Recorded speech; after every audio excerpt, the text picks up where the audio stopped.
அந்த அறிவிப்போல் அன்ப தருவாளே சின்ன அறிவிப்பும் இன்று சுடுவாளே நீயும்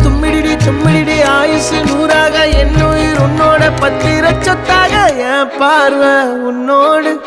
உன் பொம்மை கண்ணோடு பேசாமல் விண்ணோடு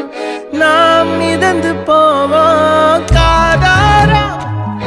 அடியானாலும் நான் தாங்க மாறோடு